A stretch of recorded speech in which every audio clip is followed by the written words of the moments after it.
The remote hearing of the Capital Investment Committee for February 11th is called to order. This remote hearing is taking place in accordance to House Rule 10.01 and is being live streamed by the House Public Information Office. Mr. Lencheski, please take the roll. Members, you may unmute yourself when your name is called. Representative Fooley. Lee, present. Representative Fooley, present. Representative Mary Murphy. Representative Mary Murphy. Present.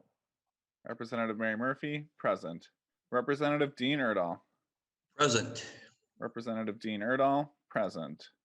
Representative Esther Abaje. Representative Esther Abaje. Representative Kayla Berg. Present. Representative Kayla Berg, present. Representative Greg Davids. Davids, present. Representative Greg Davids, present. Representative Keith Franke. Present. Representative Keith Franke, present. Representative Mike Freiberg. Present. Representative Mike Freiberg, present. Representative Rick Hansen. Rick Hansen, present. Representative Rick Hansen, present. Representative John Hewitt. Present. Representative John Hewitt, present. Representative Leon Lilly. Lily, present. Representative Leon Lilly, present. Representative Eric Lucero. Happy weekend eve. Representative Eric Lucero, present. Representative Rena Moran. Present. Representative Rena Moran, present. Representative Nels Pearson. Pearson, present. Representative Nels Pearson, present. Representative Donald Raleigh. Happy to be here. Representative Donald Raleigh, present. Representative Jordan Rasmussen. Rasmussen, present. Representative Jordan Rasmussen, present. Representative Liz Ryer. Present. Representative Liz Ryer, present. Representative Nolan West. Here. Representative Nolan West, present. Representative Jay Zhang. Present. Representative Jay Zhang, present. Representative Esther Abaje. Members, with the conclusion of the roll call, please mute your devices. A quorum is present. A quorum is present. Thank you, Mr. Lencheski. Representative Murphy, can I get a motion to approve the minutes for February 9th? I move the minutes, that the minutes as printed be approved for February 29th, or for February 9th. Vice Chair Murphy moves approval of the minutes for February 9th. Any discussion? Hearing none, those in favor say aye. Aye. Aye. Aye.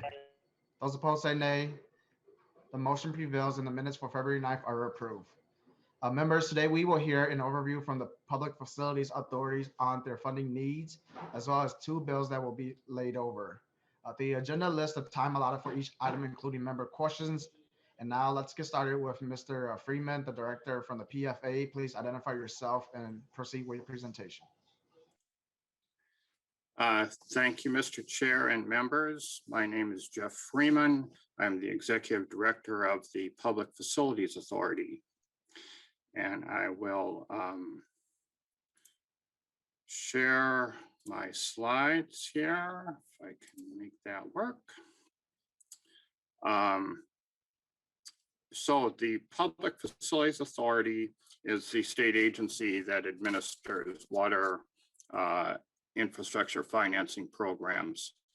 And to start out by stating the obvious, all cities over time have water infrastructure needs. These needs can be driven by several different factors: the need to replace aging infrastructure, old pipes and treatment facilities, the need to make system improvements for better service and efficiency, the need to upgrade treatment facilities to improve water quality.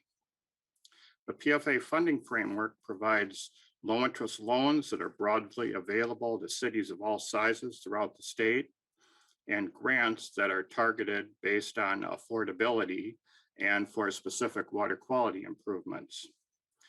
The PFA funding framework follows a stable and predictable process so that cities can plan for their capital improvements and make investments in pre-construction activities.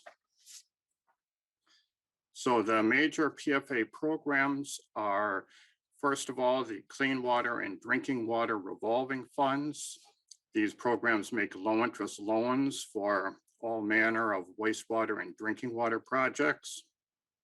The Water Infrastructure Funding, or WIF grant program, which provides grants up to 80% based on affordability criteria for high cost projects. The Point Source Implementation Grant Program, which provides grants to help cities upgrade water treatment facilities to improve water quality.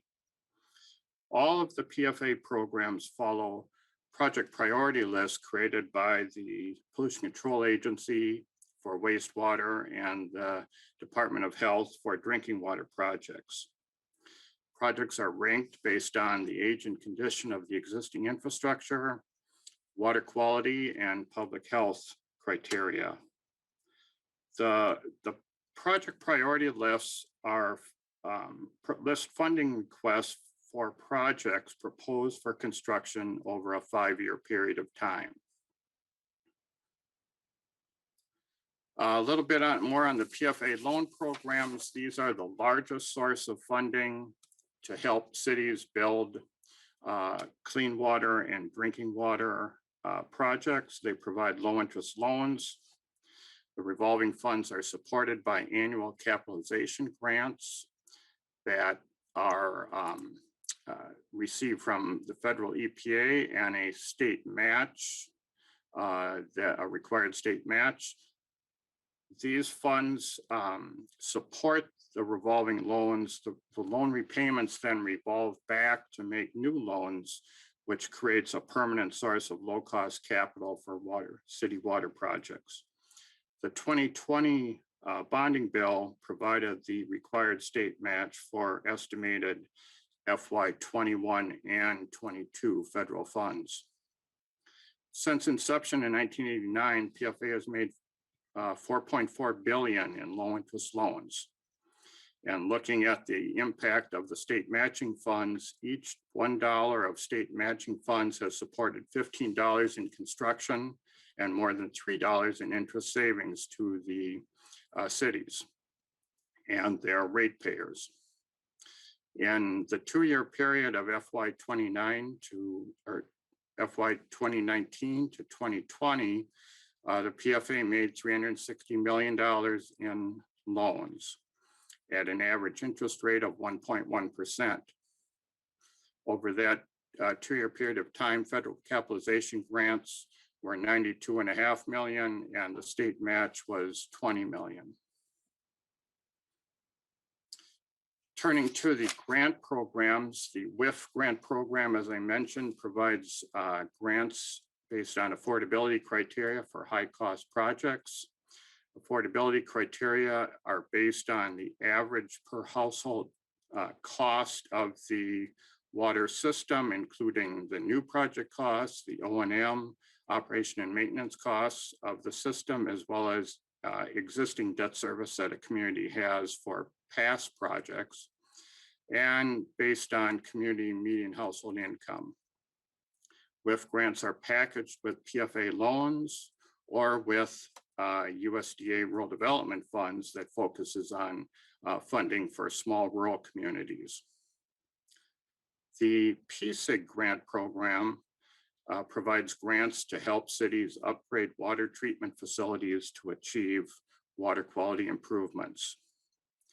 PSIG grants cover 80% of eligible costs up to a $7 million maximum grant. And so the grant funds are reserved for projects when design plans and specifications are certified by the Pollution Control Agency or the Health Department, or funding is committed by USDA Rural Development. So as I mentioned, the funding follows project priority lists by the PCA and the Health Department.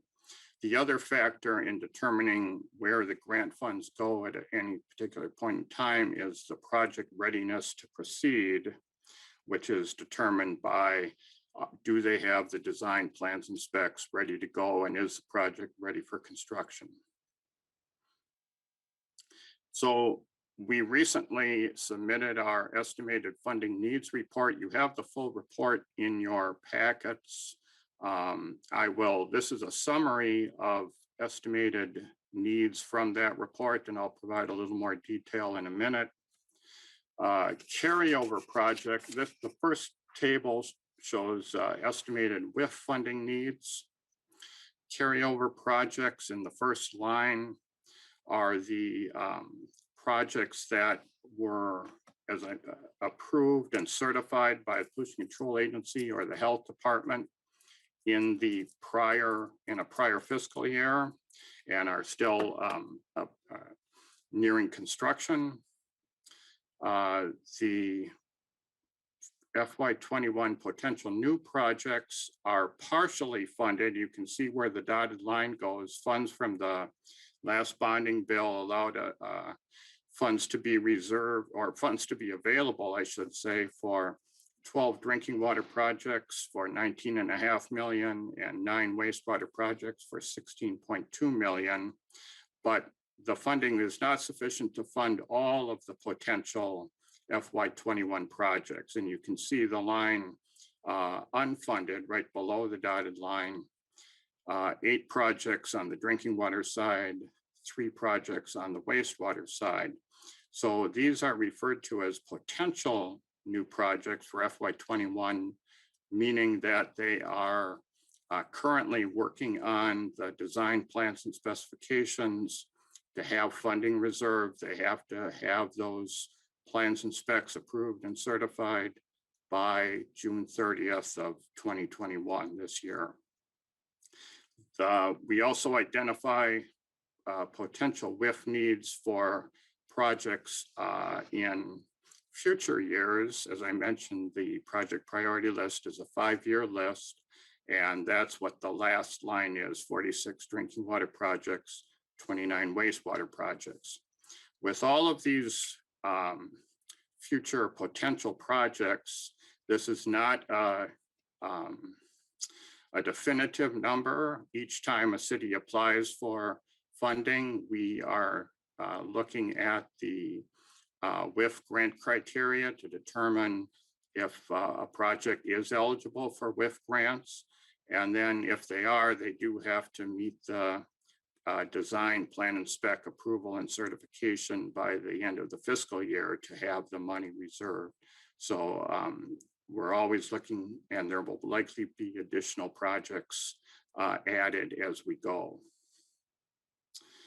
On the PSIG program, those carryover projects approved in prior years have all been funded, or funds are reserved. 9 projects for 34 million. Of the new project applicants, 8 projects are potentially funded for 27 million. 17 applications are below our funding dotted line. I'll show you more about that in a minute. We know from experience with the PSIG program, because it is more of a standalone program, the projects are sometimes a mix of projects that truly are ready to go to construction this year, 2021, and others that may not be eligible or not be ready to proceed. So it's, I think from experience, it's unlikely that all of the 2021 applications will be ready to proceed to construction this year. We've told all of the applicants in both all programs that we recommend they submit plans and specifications by the end of March, so that engineers at the PCA and the Health Department have time to review those and get the projects approved and certified by the end of the fiscal year, June 30th. So as I said, we recommended that they submit by March, which means by early April, we will have a much better idea of which projects are truly ready to go to construction this summer. Now I'm going to move on and show you, see if I can blow this up a little bit. I'll show you some of the breakout tables for the different programs from our estimated funding needs report. You have the full report in your packet. This slide shows the WIF drinking water program. And again, this is a breakout of just identified WIF eligible projects. There's other projects on the project priority list that may be identified in the future, or there's also projects that are not eligible for WIF grants and only eligible for loans. In your packets, you also have the full clean water and drinking water project priority lists and estimated funding for all of those projects as it's known at this point.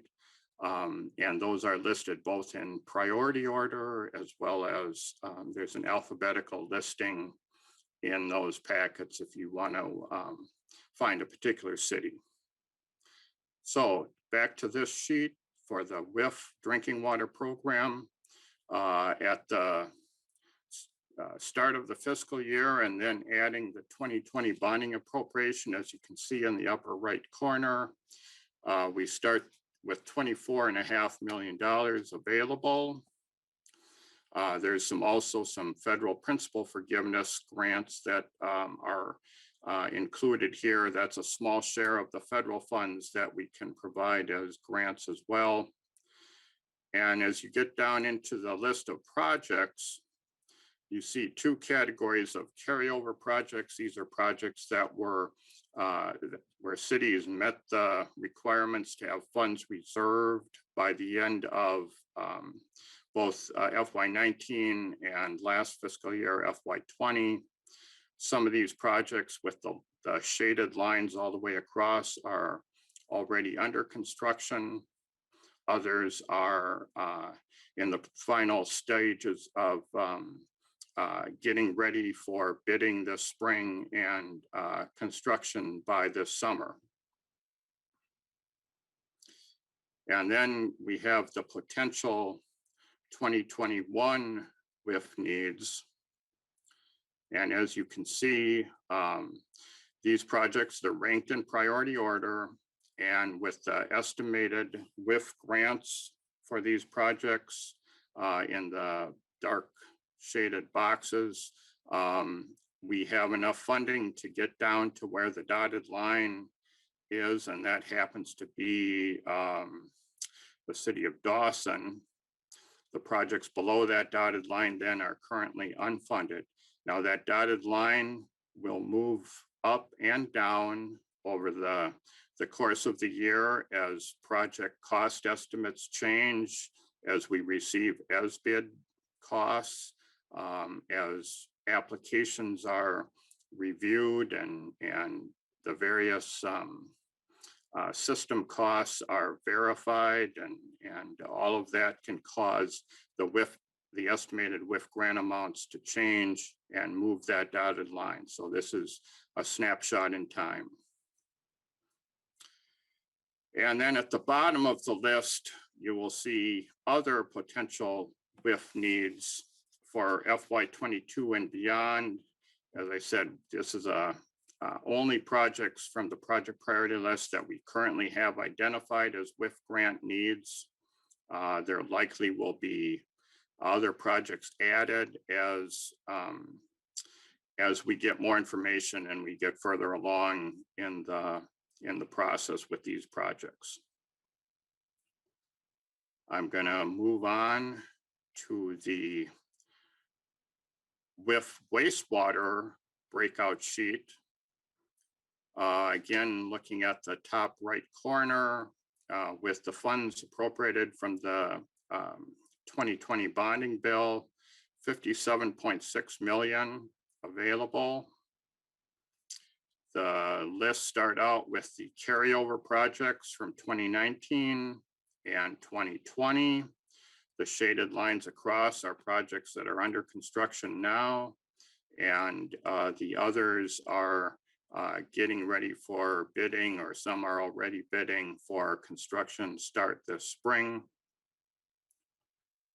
And then the potential 2021 WIF needs are, again, these are identified based on preliminary information. We still have applications to review, and then the cities themselves have to submit the plans and specifications and have those approved by June 30th of 2021 to have funds reserved.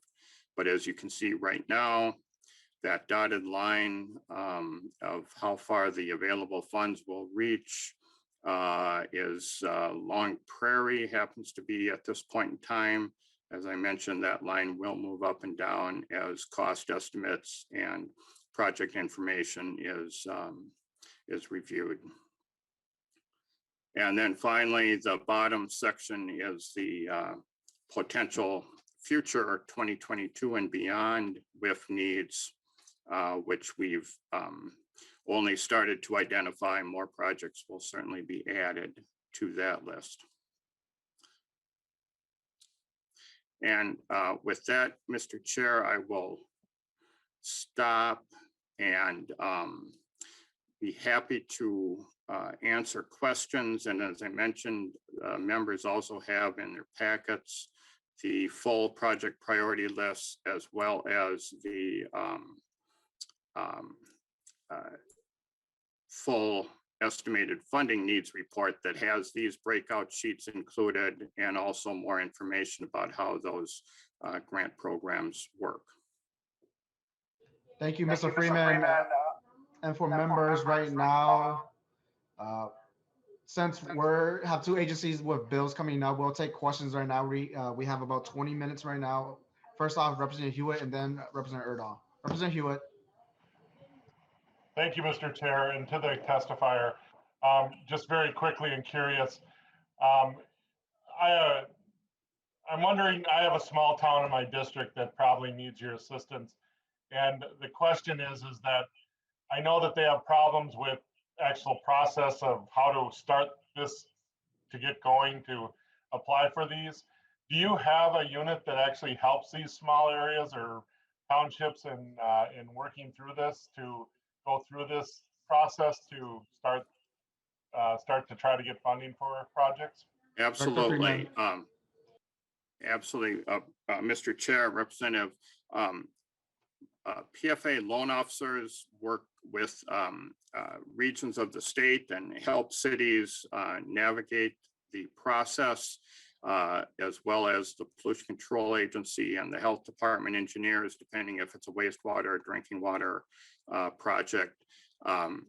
They have staff available to help. We're always, and there will be, or there was a notice every year sent out to every city in the state that gives some of the basic information of how to apply, and the contact information and the websites and et cetera, as far as how to apply. So that information is out there. It's available on our website, and I would be happy to talk to city staff or to explain the process more. They can just give me a call, and I'd be happy to talk to them.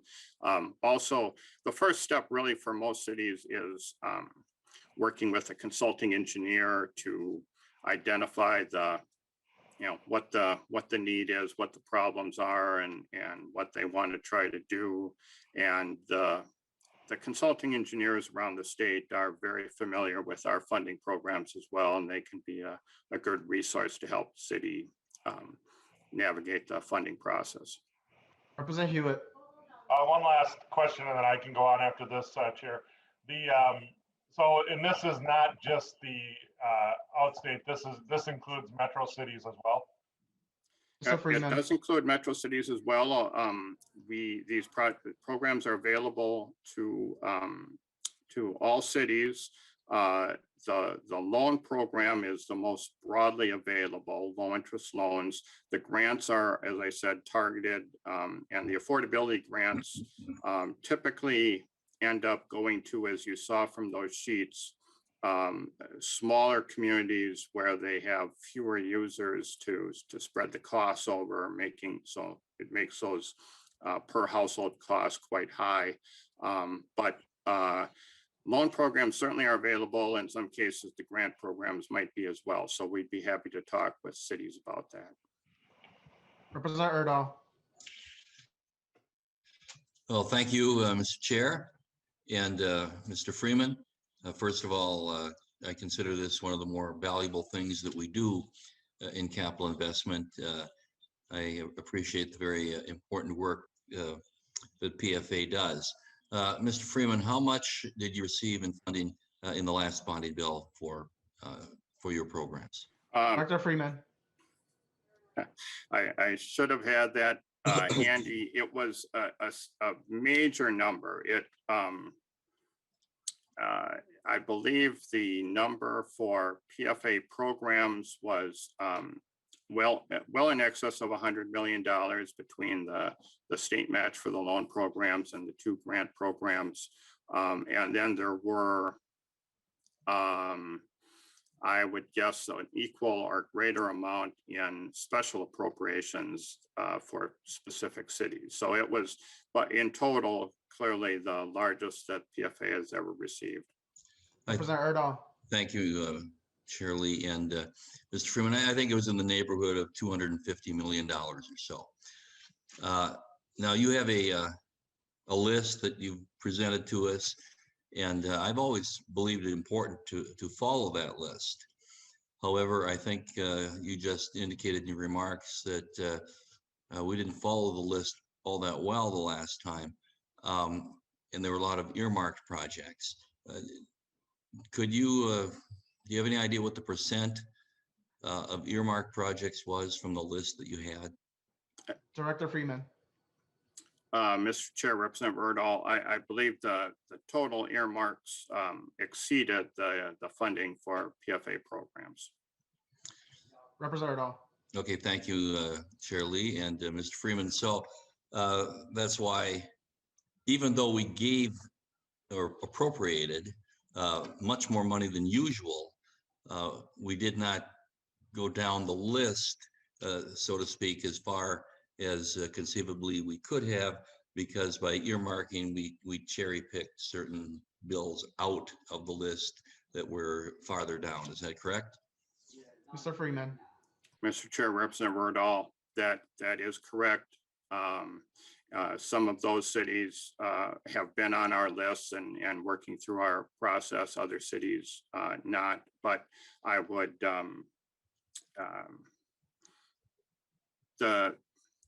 the state, and I'll just take this opportunity to maybe go a little further. Total water infrastructure needs in the state, I think from the 20-year needs surveys that were done a few years ago, wastewater and drinking water were up over $11 billion, as I recall. That's a huge number. It requires, now it's, as we look at how much PFA and these programs can fund, the revolving loans and the other programs, we're chipping away at that and are able to chip away at that at a pretty good rate. But it really does require cities having some the confidence and understanding a predictable process and moving through at a rate as they need to do those projects. And it's my feeling that the programs are the best way to really deal with those significant wastewater needs.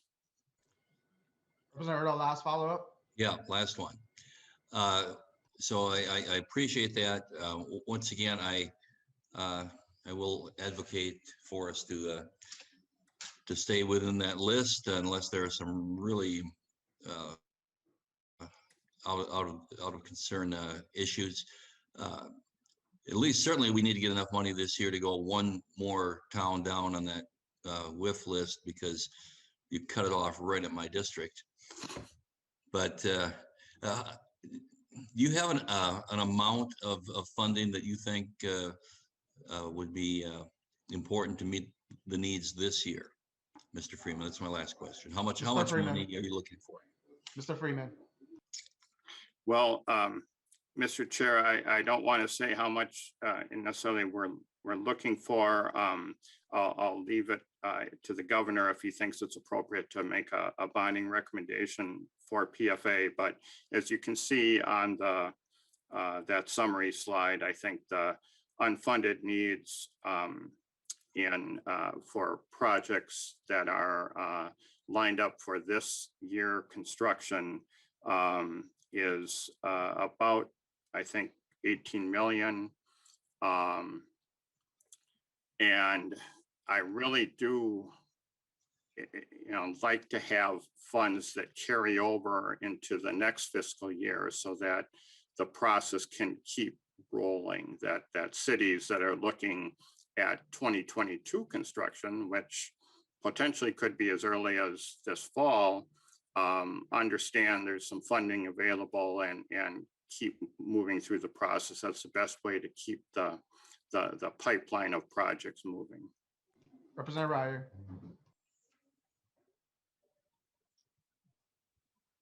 Thank you, Chair Lee. Thank you, Mr. Freeman. It's a very useful and clear presentation, and I appreciate that. My question keeps morphing a little bit as you talk a little more. And so if I take it back to the 20-year assessment you talked about, first of all, this is more of a request. I'm interested in what that looks like when we think about a statewide need. And so if you have anything that could be sent on or any brief comments, that would be great.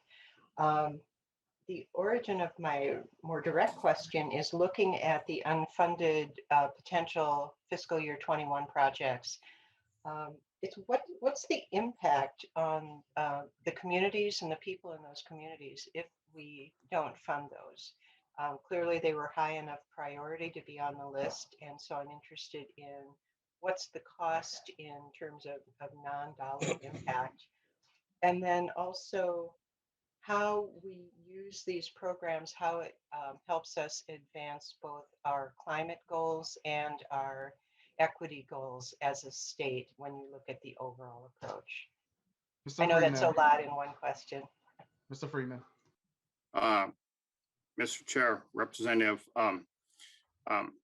so in terms of the needs and those projects that happen to fall below that dotted line this year, as I mentioned, cities are doing their capital improvements on a longer time frame, typically a 5 to 10 year period of time, or some cases longer.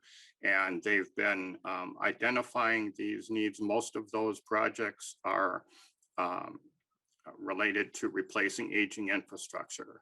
And when infrastructure ages, of course, the city doesn't have the option of just turning off the system. The community residents need and depend on that system, and so they have to keep it going. But the maintenance costs can get quite high to patch and repair broken pipes, to manually have to do things at the treatment plant to keep it running.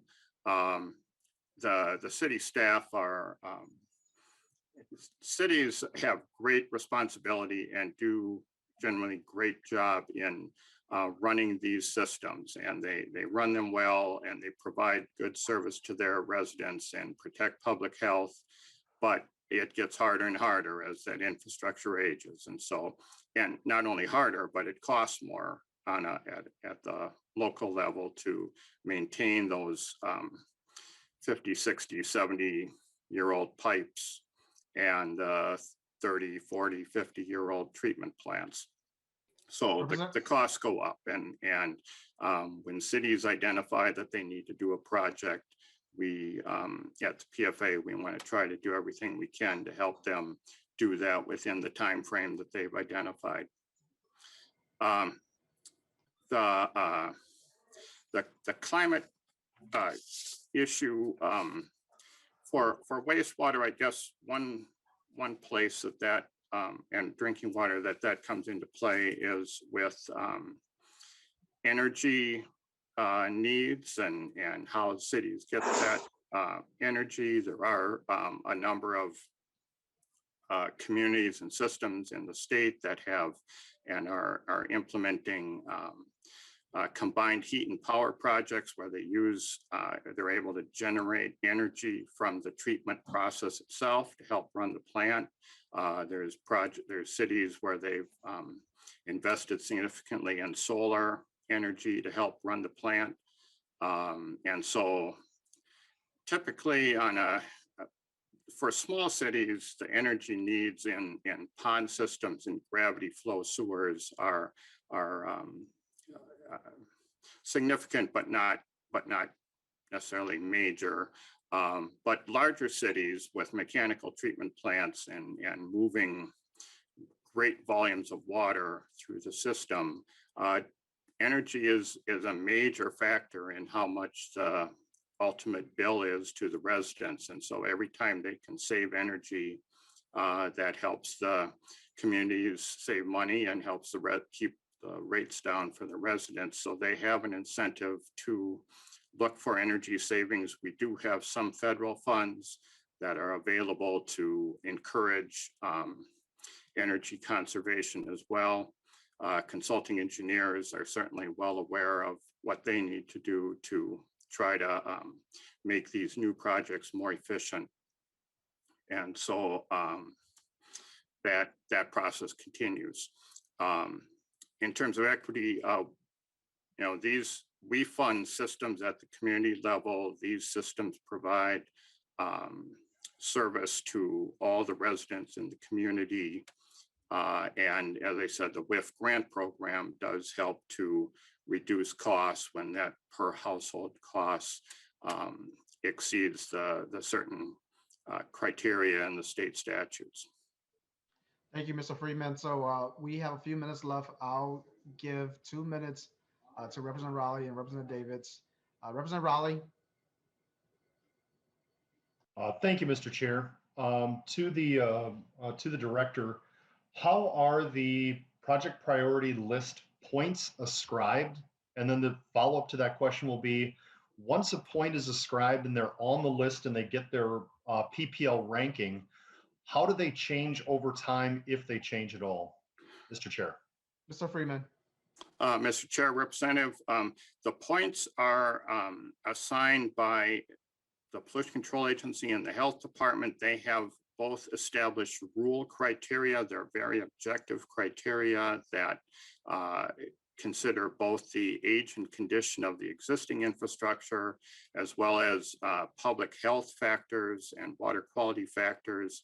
Typically, the points are assigned based on the problem at hand. So typically the points don't change from year to year. As I mentioned, that's a 5-year list.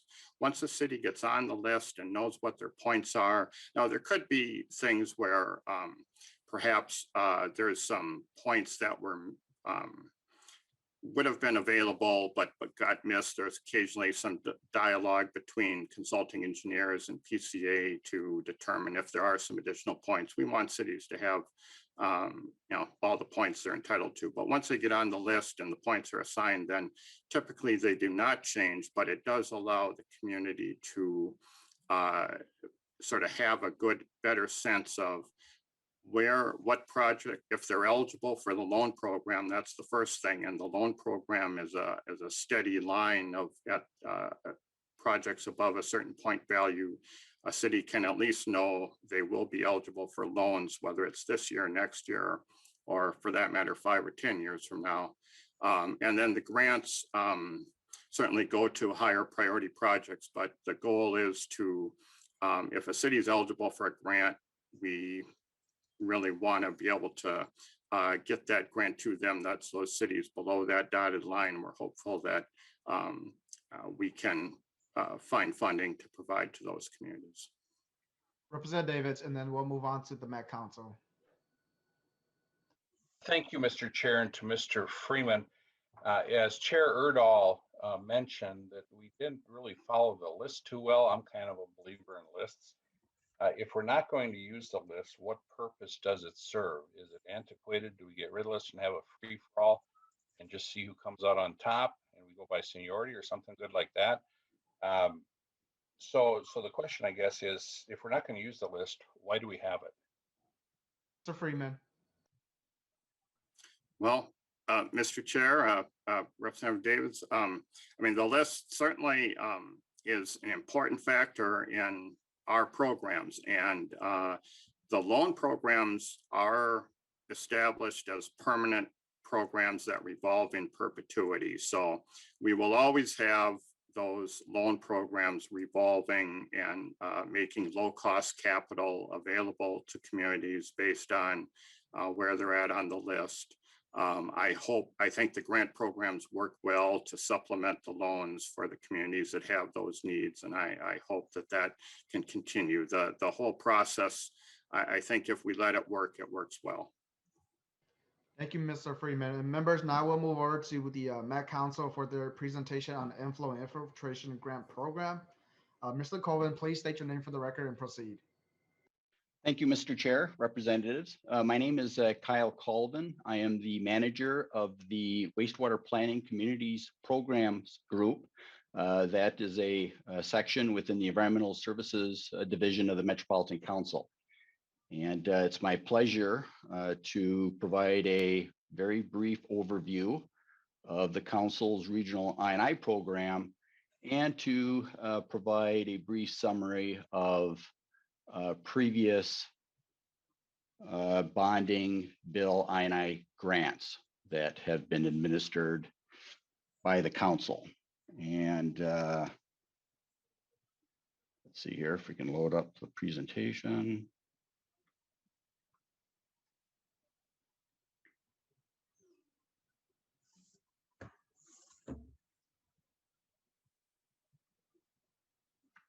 It's not getting into presentation mode.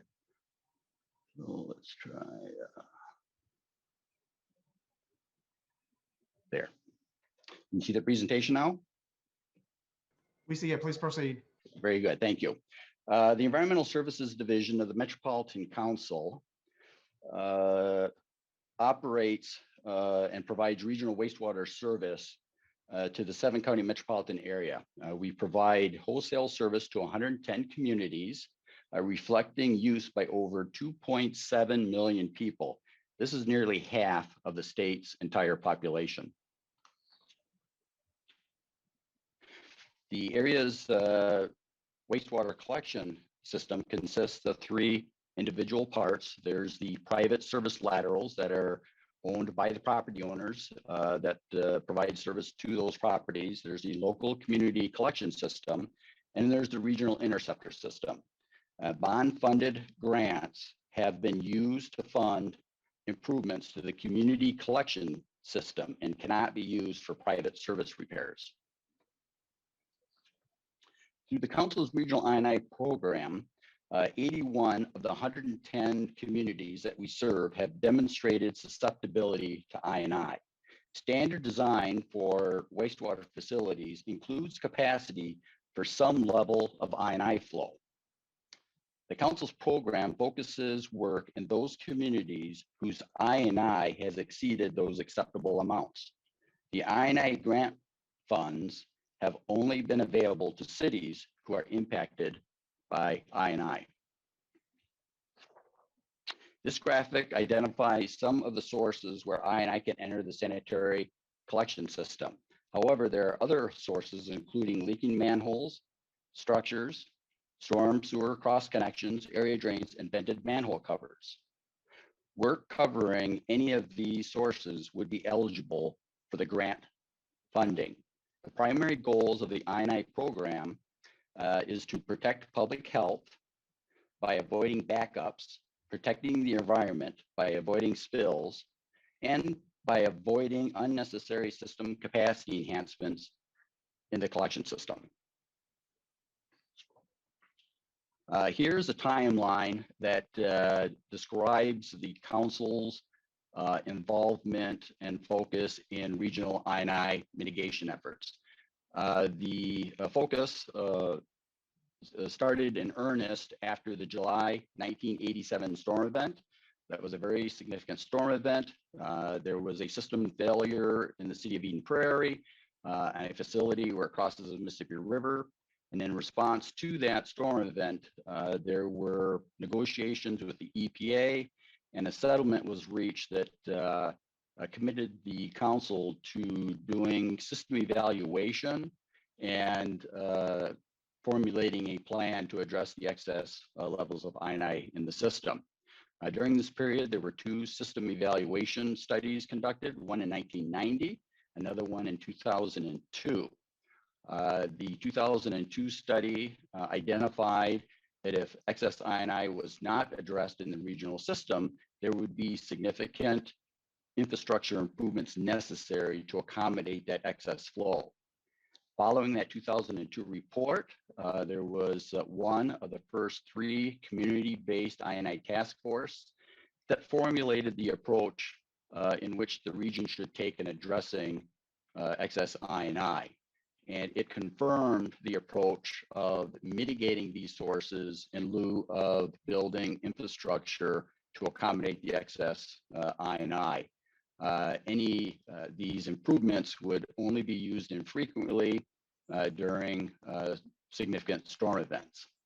The program started in 2004, whereby communities who exhibited excess discharges to the system were assigned work plans, and they were given 5 years to complete those work plans. A second task force was formed in 2009 to reconfirm the approach.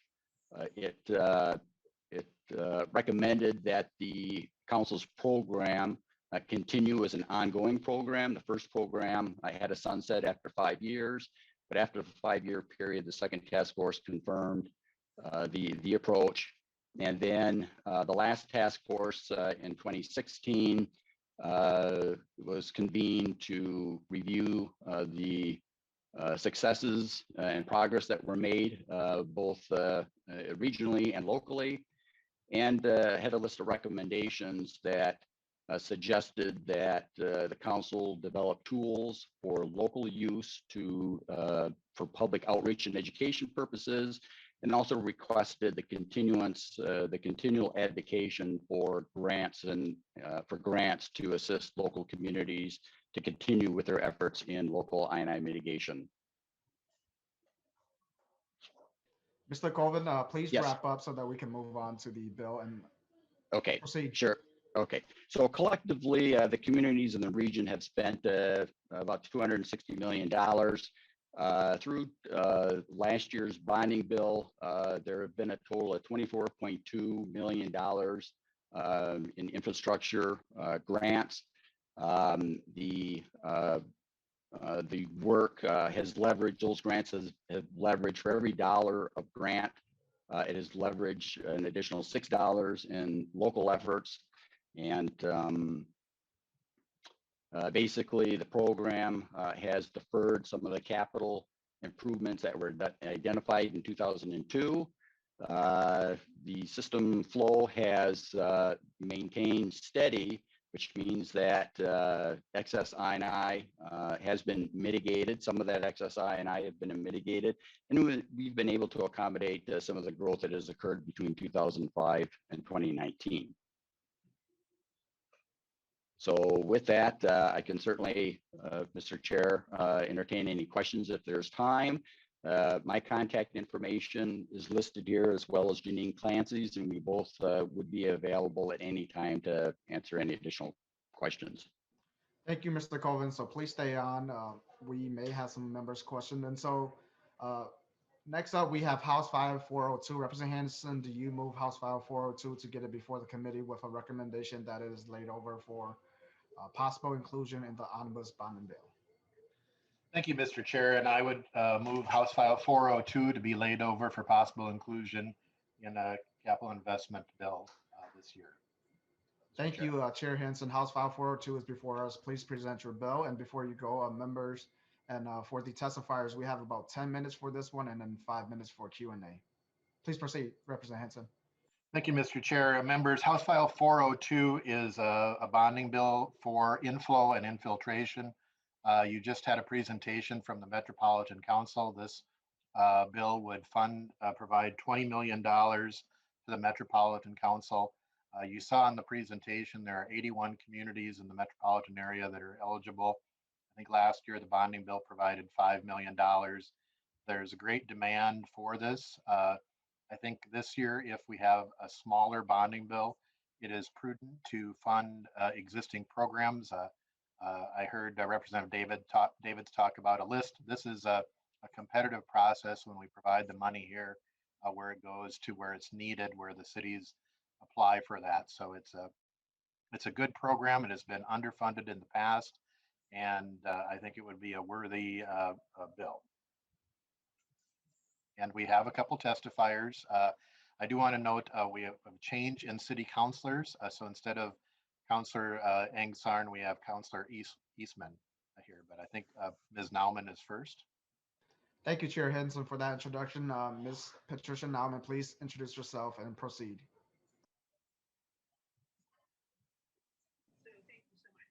Thank you, Mr. Chair and members, for the opportunity to comment today. Can you hear me? Okay. We can hear you. Please proceed. All right. Thank you very much. I appreciate the opportunity to comment today on Representative Hansen's bill that does propose bonding for inflow and infiltration.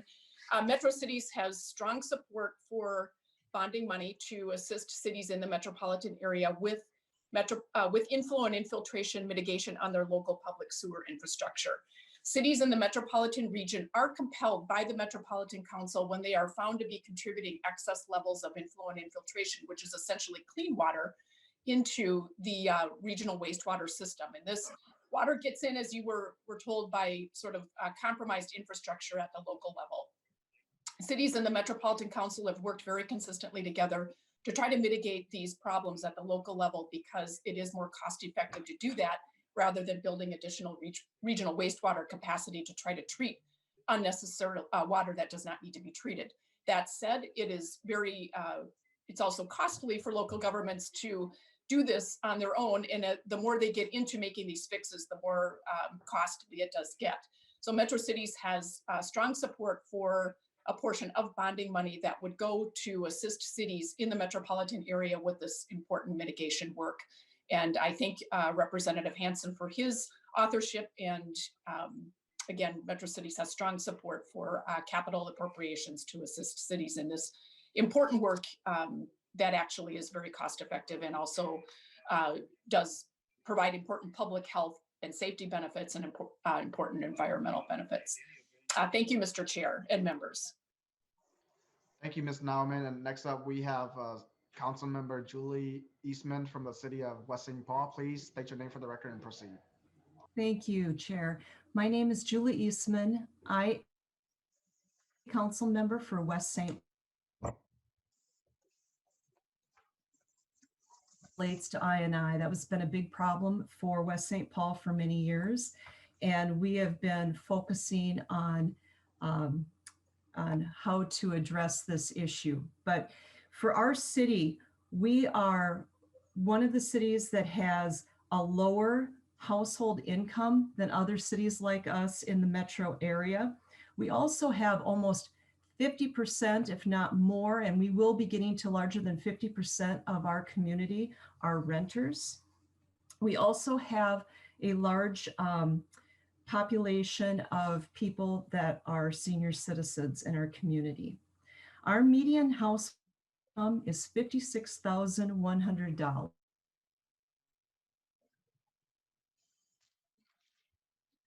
Over $100,000. Our per capita income is a little bit below $32,000. We have 6.2% of our population at 100 to 150% of the poverty level. And we have 5.8% of our population at 150 to 184% of the poverty level. We are currently at about 21,000 residents, and we are anticipated to grow fairly rapidly in short order in the next couple of years. Are there any questions that I can help on this matter? Thank you, Ms. Eastman. And so if Representative Hansen, are you done with your testifiers? If you are done, then we can move to member questions. Mr. Lee or Chair Lee, I would, we have in your packet a graph that highlights some of the demographic information that is available. And I want to highlight our population in West St. Paul is about 35% persons of color. In addition, the average water bill is about $62 a month. And the average cost of I&I for a homeowner is about a little over $5,000 a person. So the bill that we have is not providing assistance to individual homeowners or renters, but it is providing for public support. We can bond for the public system with I&I for making sure that those public pipes are not leaking and contaminating groundwater and affecting the overall surface. Thank you, Representative Hansen. Some members will move to Q&A. First up, we have Representative Freiberg. Thank you, Mr. Chair, and thank you, Representative Hansen, for bringing this bill. This is a really important issue.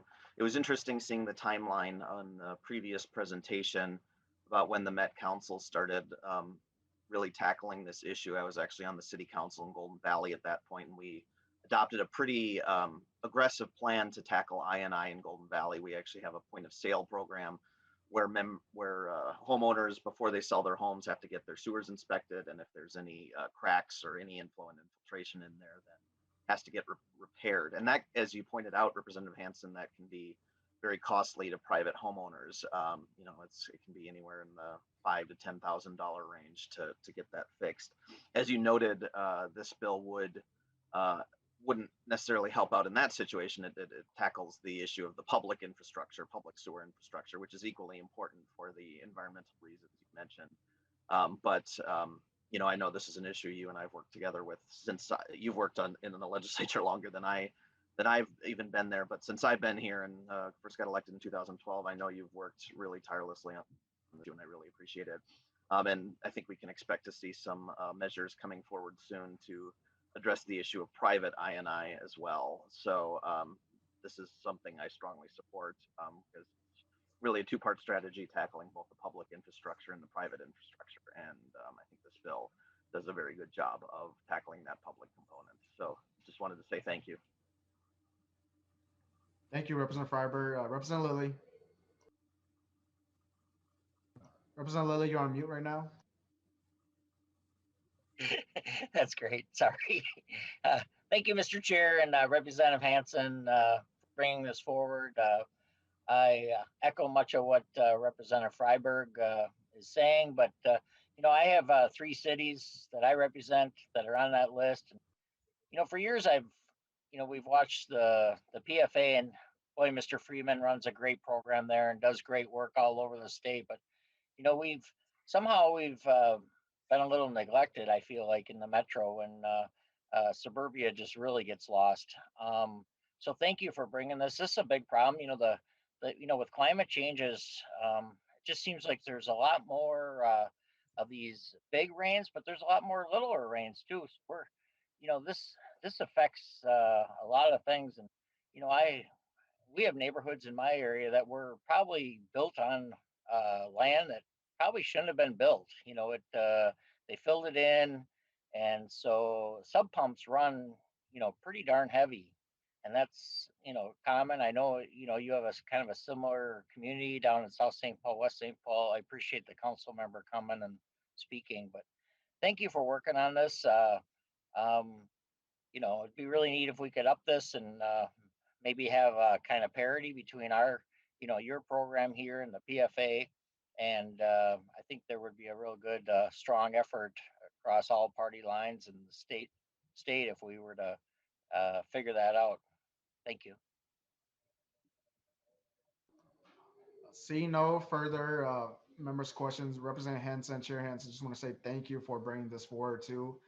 Understand the impact that this had for our local municipalities here in the Salmon County metro area. And I still remember it wasn't in this testimony, but 2 years ago, where one of our local mayor came by and talked about the need in his city, where I believe the cost for I&I was $3 million, and the operating budget for the city was just a little bit over $20 million. And so this is really needed. And I just want to say thank you again for bringing this forward. If you have any closing comments. Thank you, Mr. Chair. And I want to recognize Councilor Eastman. I think in her ward, they found a pipe that was a wooden pipe, and that was a very, very old, a wooden sewer pipe. And maybe if she could nod her head if that was correct, I think it was in her ward. So there's a need here, and I'm hopeful that the committee will look favorably on this request. Thank you, Representative Hansen. House File 402 is laid over. The next item of the agenda is a brief overview of the CREP program from the Board of Water and Soil Resources. Assistant Director Kadelka, please introduce yourself and proceed with your presentation. Thank you, Mr. Chair and members. Angie Becker-Kadelka, Assistant Director with the Board of Water and Soil Resources. And with me today is Sharon Doucette, the Conservation Easement Section Manager with Bowser. And she's going to walk through a brief presentation of CREP status to date. Ms. Doucette? Ms. Doucette, please state your name for the record and proceed with your presentation. Thank you, and good morning, Chair Lee and committee members. Again, I am Sharon Doucette. I am the Bowser Easement Section Manager for our Conservation Easement Section, and I just have a few slides to share with you this morning on where we are currently at with the CREP program. Is the presentation showing up? Because all I see is a blank screen right now. We see it, Ms. Doucette. Please proceed. Thank you, Chair Lee. Again, as Assistant Director Becker-Kadelka mentioned, we are here to provide a brief overview of Minnesota CREP. So that stands for the Conservation Reserve Enhancement Program that we've been working on since 2017. Again, at Bowser, what we would do is through working with our local soil and water conservation districts throughout the state, we help landowners at all points along this conservation continuum that you can see here, anywhere from work on technical assistance and building projects and best management practices, all the way to the other end of the spectrum that you see here, which is perpetual land retirement. At Bowser, we do that through the Reinvest in Minnesota, or the RIM Easement Conservation Program.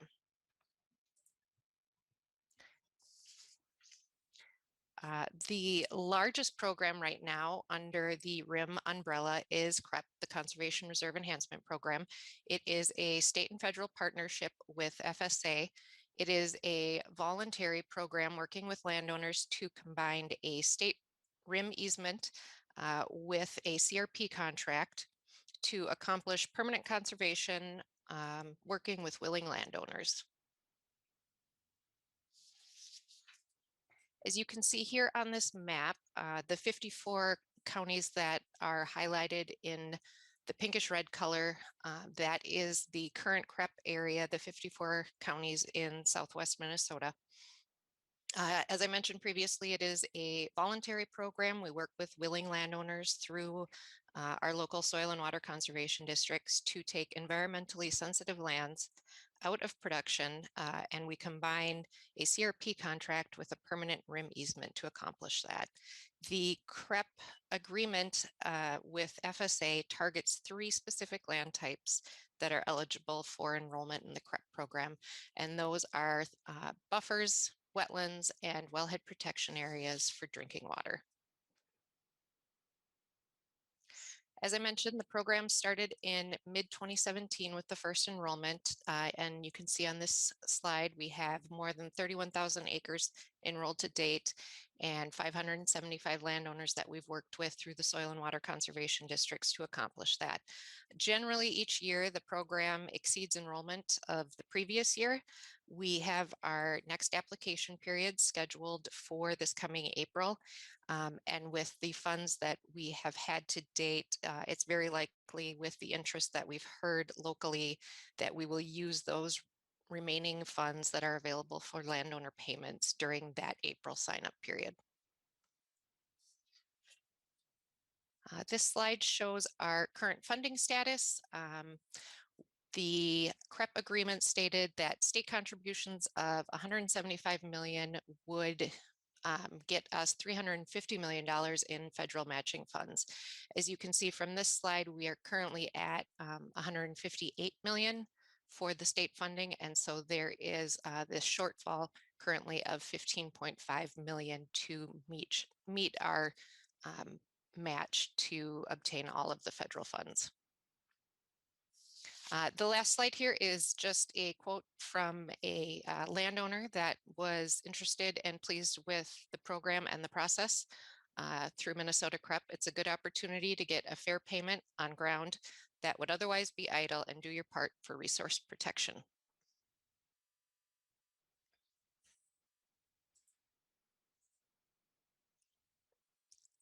And that concludes everything I wanted to present as an overview, Chair Lee. Thank you, Ms. Doucette.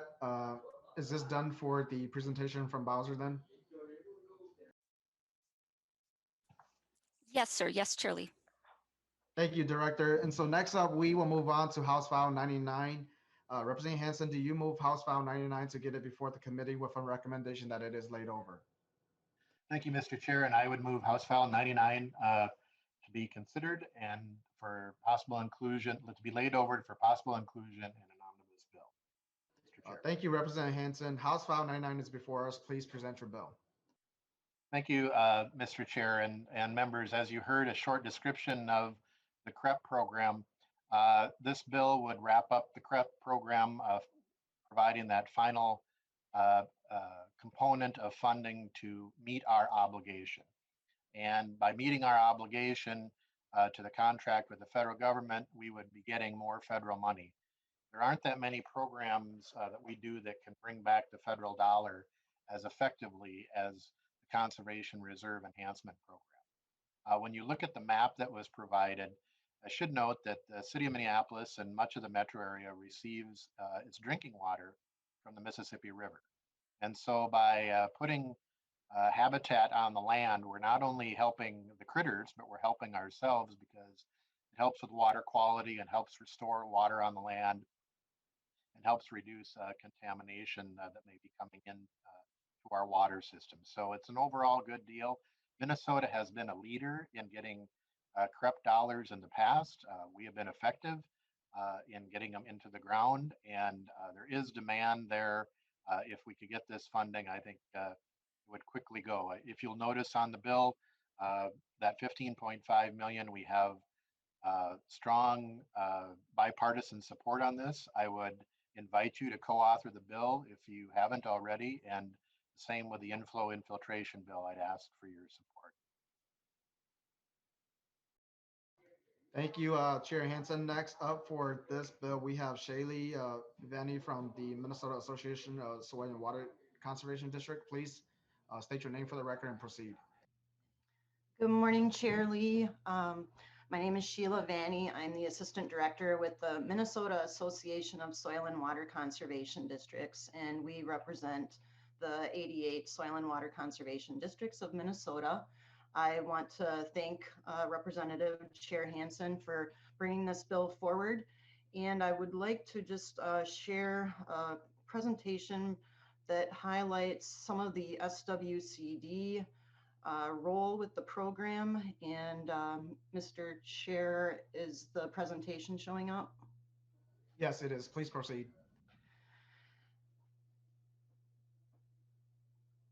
So as Chair Hansen and Bowser staff have mentioned, this multiple year CREP agreement between the federal government and the state of Minnesota provides a substantial federal leveraging opportunity. So the 175 total state dollars bring in a total of $350 million in federal funds. And those are landowner payments from the USDA Farm Services Agency to landowners in that 54 county area. So really a 2-to-1 match. 15.5 million in state funds will bring in 31 million in federal funds. And I want to point out too that together then that $46.5 million investment into the program has further economic impacts in terms of total economic input, value added income, and then hundreds of jobs created and or maintained.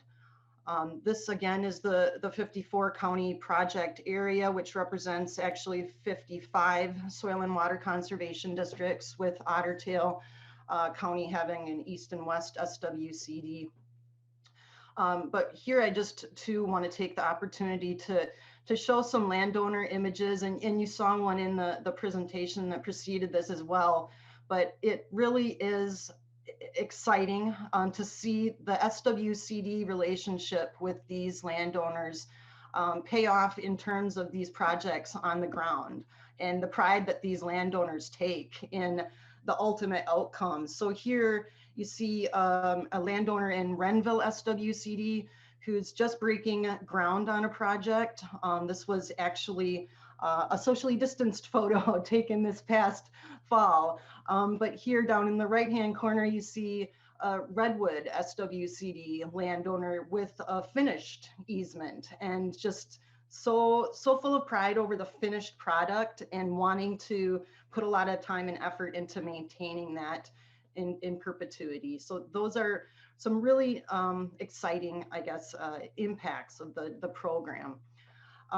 Also want to just kind of outline again some of the implementation efforts and then what the benefits are. So as was noted, the SWCDs are reaching out to landowners to voluntarily enroll marginal ag lands in sensitive areas. And that 14 or 15 year conservation reserve program agreement is coupled with a perpetual rim easement. And the SWCDs are really shepherding a landowner through this process, from reaching out to them to solicit interest, to helping them sign up with the program, and then ultimately helping them design the technical the aspects of the conservation practice and assisting them through to project design and construction. And so here in the middle, you're seeing the actual dirt movement aspects of some of these projects. So digging in and breaking some tile line, is part of a lot of times a wetland restoration to kind of restore the natural hydrology that used to be there on the landscape. And so the environmental benefits are really captured here on the right-hand side.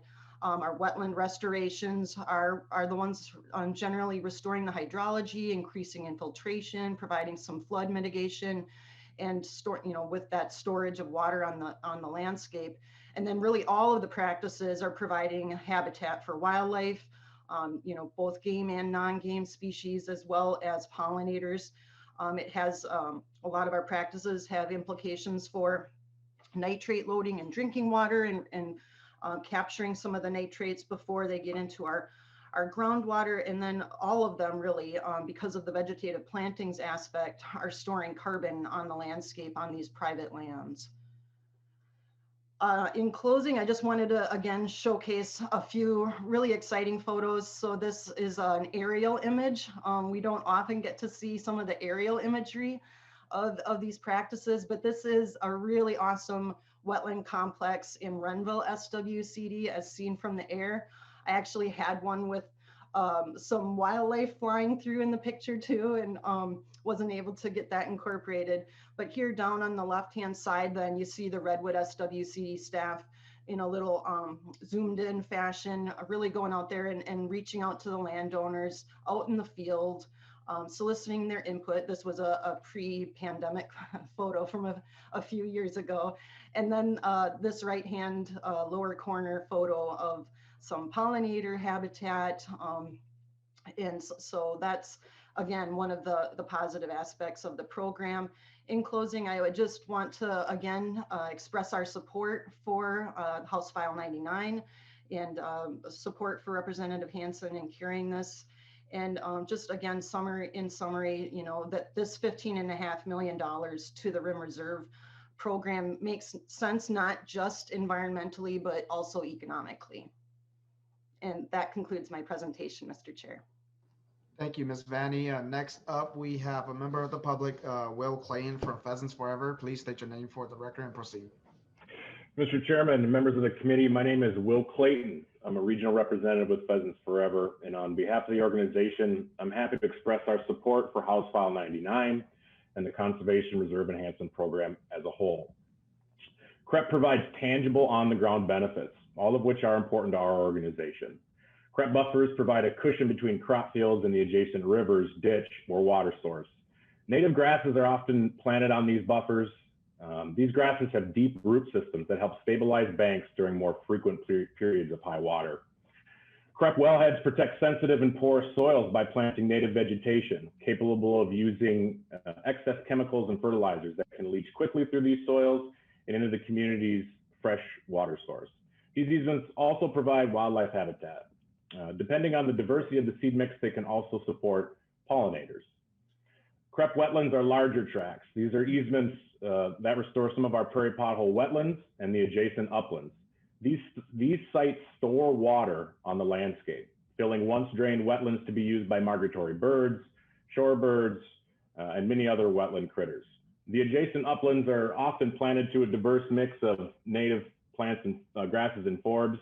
These have deep root systems that keep soil in place. They sequester carbon, provide pollinator habitat, and grow a few pheasants. All of this is good for Minnesota. And when you factor in the 2-to-1 federal match, it is also a good deal for Minnesota to continue to fund this voluntary conservation effort. It should also be noted how important this program is for our resource professionals. I started with Pheasants Forever as a farm bill biologist, serving landowners and producers in Western Minnesota. When a landowner walks through the door, I wanted to be able to have as many tools or programs to help her or him. Minnesota's landscape is too diverse to offer just 1 or 2 conservation programs. We need to be able to fit their needs and the needs of their resources. CREP is one of the best tools our farm bill biologists and other resource professionals have, and the proof is on the landscape. In closing, Mr. Chair, members of the committee, I appreciate the opportunity to share my thoughts and PF support for House File 99 and the CREP program. Thank you. Thank you, Mr. Clay. And so we're done with testimony now, and we'll move on to members' questions. First up, we have Representative Ajay. Mr. Chair, and thank you, Representative Hansen, for bringing forward this bill. It sounds like it's an amazing program, and I'm happy to see that we have an opportunity to meet the federal match and leverage federal dollars for such a strong program. My question really just kind of goes to, would this federal match allow us to expand the program in any way, either more landowners in the current area or even expand the number of counties that could participate? Is that a possibility at all? Director Becker-Kudelka. Thank you, Mr. Chair, and members, thank you for the question. The agreement that we worked out was with the U.S. Department of Agriculture, Secretary of State, and the current governor at the time, Governor Mark Dayton. And what the agreement stated was that we had to focus in on areas of the state that we prioritized, and our priority was, what had the biggest nitrogen and phosphorus potential for impacting groundwater and surface water. And we used the nutrient reduction strategy areas. If we were wanting to expand that, that would be a new agreement with the Department of Agriculture. And I will say about the money, the resources, during this negotiation, and this was way back in 2015, they were hesitant early on to go this far. And what really turned the corner was legislative action before the CREP was signed.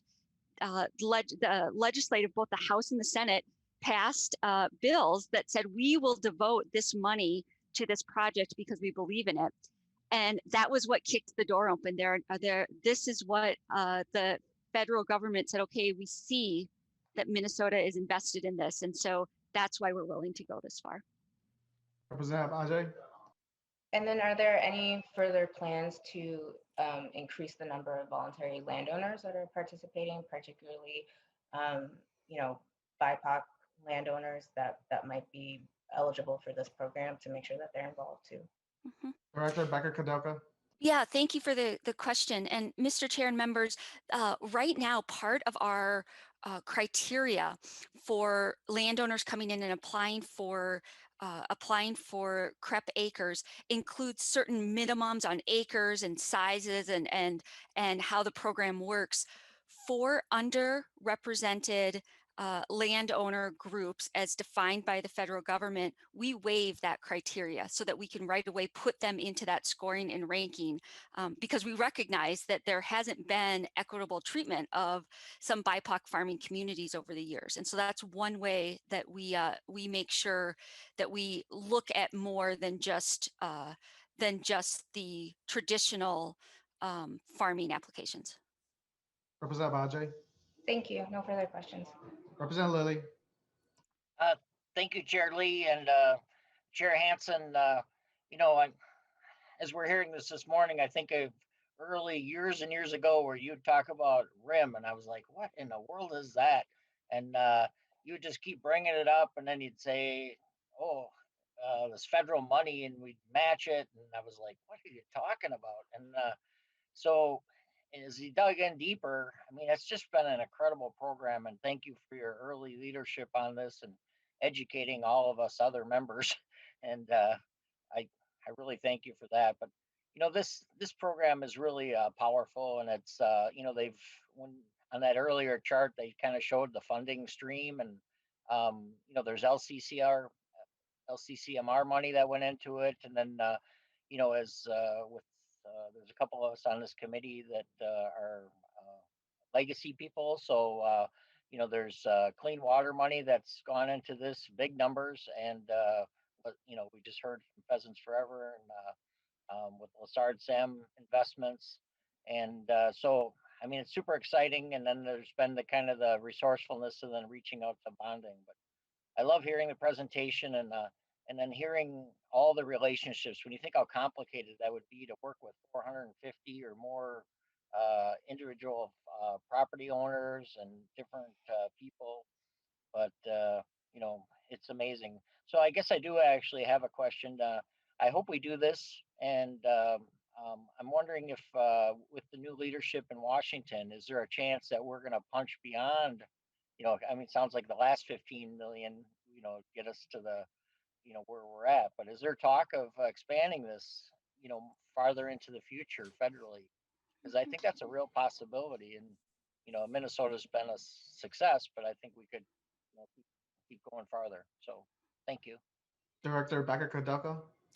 Mr. Chair and members, it's an excellent question, and I think the short answer is yes. We found that there has been much more need than what money will currently allow for, and I think as long as we keep looking at it as one of those tools and one of those voluntary tools, we use a scoring and ranking criteria to make sure it is environmentally sensitive land, to make sure that there would be a public benefit for doing this, and I think that there is great room to continue and look at other CREP opportunities. Lilly. Thank you, Mr. Chair. Director or Ms. Doucette, in the presentation, you said that most of the remaining funds will be used in April. Can you let us know what will happen from when the fund runs out in April until when we possibly pass a bonding bill? If we don't, what happens if we fully fund it, and what if we don't fund it for the program? Thank you, Chair Lee. I can take that one if that's all right, Angie. So Sharon Doucette again, the easement section manager. If we do use the remaining funds in April, that will basically put a hold on any new application batching periods. Our landowners and our local SWCDs don't expect to have a constant open enrollment period. I don't think that they would be shocked to have a few month gap before we had another enrollment period. I do think it would be detrimental to the success of the program and the momentum that it's picked up if we had to wait over a year for additional funding. Thank you. And then, Ms. Doucette, to follow up, can you tell us of the remaining funds, about how much acreage that is? And if we were to fund the 15 million, how much acreage would that be in addition to?